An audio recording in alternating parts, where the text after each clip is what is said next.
Best practice number 2 is pre-post questions and comments.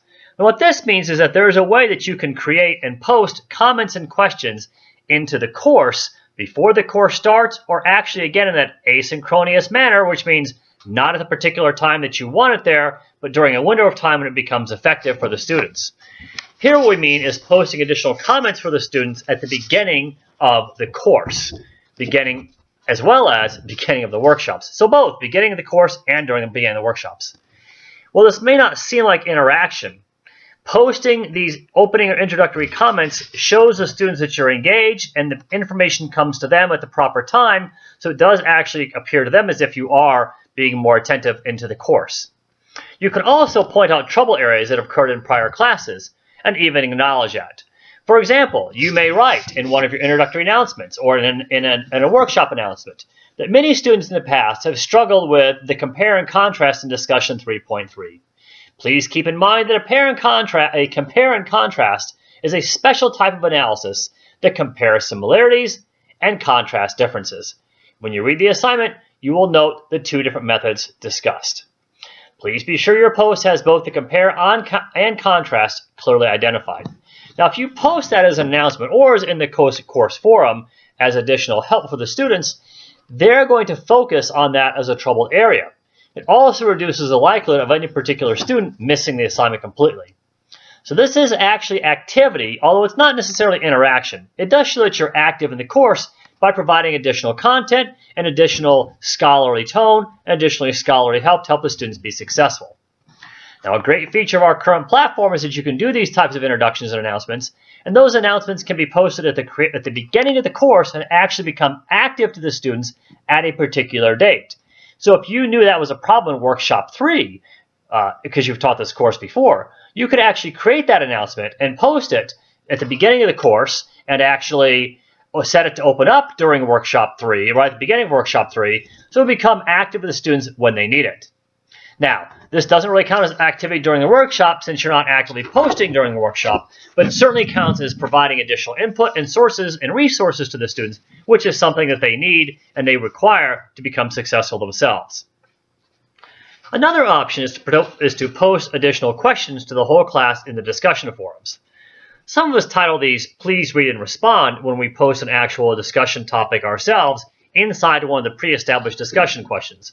Now, we're not suggesting here that you create an additional discussion thread, just that you post questions inside the existing threads. Perhaps these are questions that build upon the questions that are built into the course, providing additional analysis or pulling out additional theories or additional concepts, additional elements from the text that you feel are important based upon your expertise because you're teaching the course because you are an expert. So, a great example of this is asking students to provide an integrative response that's based on content and applies to their personal life. Here we say integrative because we're asking the student to take the concepts from the text and apply it into some personal knowledge. Now, for a marketing course, we can see how this works. About halfway through the course, the students see how marketing may come across as manipulative because at this point, halfway through marketing course, the students see that there was a whole lot of stuff companies are doing to kind of put them in the place where they want them to, where they almost feel like they have to buy or where they feel pressured to buy, not because there's unethical activity, but because psychologically the company has really honed in on the wants and needs of that particular customer and really gotten into the head of that customer and helped the customer understand how they need to make this purchase right now. After all, I am a marketing professor, so I can say this. Some marketing could be considered manipulative. So we ask students to respond to that, and inside one of the discussion forums we could post this particular type of example. It says, at about this point in many marketing courses where some students start to get a little frustrated with the idea of marketing, suddenly we realize that we may have been gamed repeatedly by highly trained professional marketers who, for lack of a better term, manipulate us into becoming customers. We've been studied intensely and dissected into small groups called target markets, and we probably therefore respond particularly to individual messages created for us as target markets.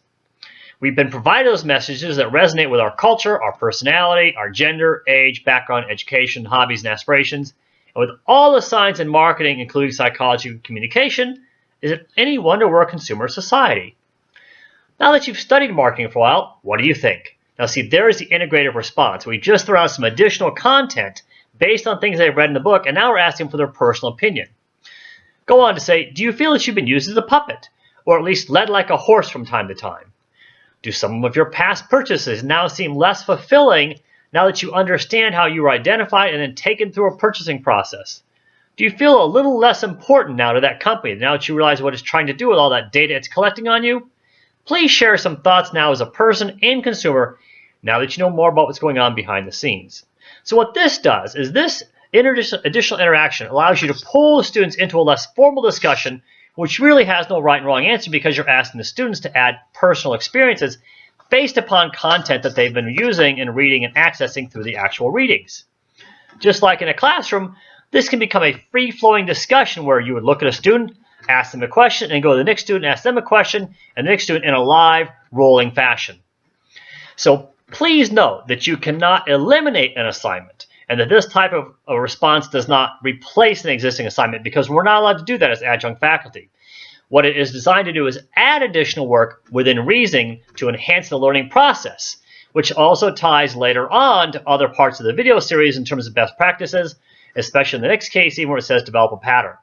What we're trying to do here is provide the students the opportunity to engage with us both at a pure scholarly level as well as a personal thought process, and that's why I said that type of integrative please read and respond post works very well, helping the student bring into the discussion in a less formal manner a way to apply the concepts in a situation where there's no right or wrong answer, which helps their grading and helps that relationship between you and the student.